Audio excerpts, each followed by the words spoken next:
Welcome in everybody to This Is The Shooting. Today we're going to be talking about WWE Raw's most recent cup of coffee superstar, and that being Penta, and why your boy here is a little concerned. It's creeping into my spirit a little bit. But as always, if you like the video, hit the like, hit the subscribe button, and comment down below on whether you agree or disagree with what I'm saying today and your views on Penta. When Penta debuted on Monday Night Raw and went up against Chad Gable, a lot of people were concerned about whether or not Penta would be able to adapt to the WWE style of wrestling. That style being storytelling. That style being selling. That style being putting all the pieces and looking at the tiny bits of things and putting them together. And I got to tell you something.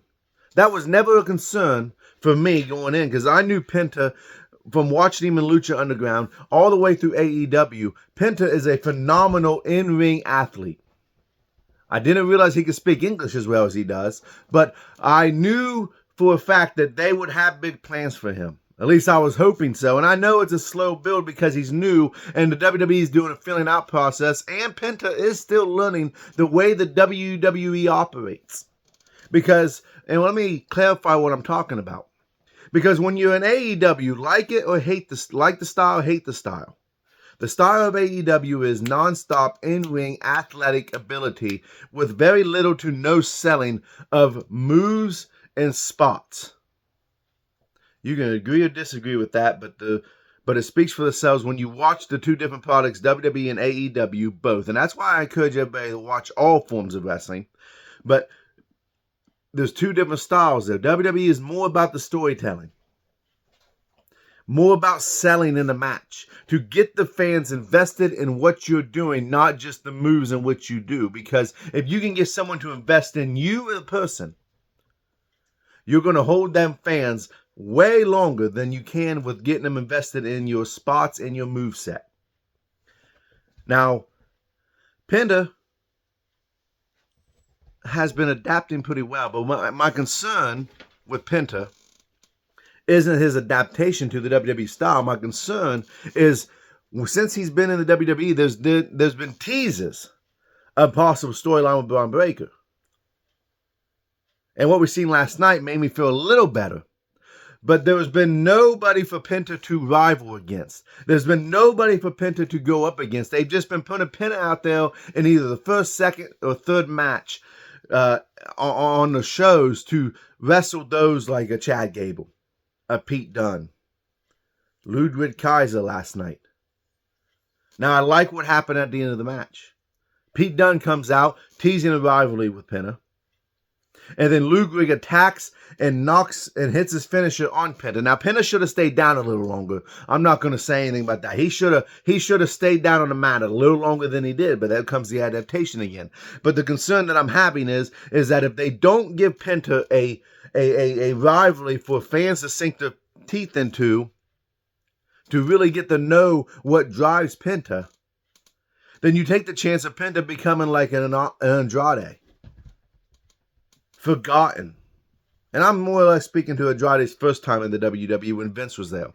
You're taking the chance of fans not caring because, Penta's going to come out here and wrestle this match. And when he does eventually lose because he's had no storyline, it's going to kill the momentum that Penta has. You got to have a storyline. You got to have somebody come into the picture that's jealous enough that they will do what Ludwig did last night. And make no mistake, Luger is going to be a major player inside the WWE in the next couple of years. Penta, you can't put, and this is just my opinion here, you cannot put Penta in against a big rivalry for the Intercontinental Championship against Braun Breaker right away, because then because Braun, even though he plays the persona of a heel, he's not really a heel. The fans love him. Fans cheer for him. I cheer for him. You have to build up to that match to WrestleMania. You got 2 months, 2.5, because WrestleMania takes place a little later in April than it normally does. You got 2.5 months to build that story to get Penta to go against Braun for the Intercontinental Championship. And it gives Braun a very good clash of styles for a match and gives him something to do other than just going out there and dominating his opponents and having one-off matches for his title. Storytelling is so important inside the wrestling world because what you're watching is entertainment. Predetermined, not predetermined. We all know. All of us know it's predetermined. But just like a movie that's predetermined, if the storyline in a movie sucks, I ain't watching it. If you can't invest in the movie and what it's trying to tell, then you're going to check out. So the WWE has got to be very cautious on what they do with Penta, with him being from AEW, because then you take the chance of, oh, here we go, an AEW guy can't adapt to the WWE, and you put Penta on the main roster and then start him in NXT. So you got to hope that he's able to get up and going, and the way that you can do that is helping him build storylines with him, with a Pete Dunne, who's not been being used here of late, with a Ludwig who needs something to do. And Ludwig, the fans love to hate him. So it makes perfect sense to put Penta against Ludwig. And if you want to throw Pete Dunne in there, have at it. I can invest in that. So that's my concern. My concern is not so much that adaptation to the styles, but are they going to actually use a storyline or put him in a meaningful storyline going forward, since this is, of course, WrestleMania season.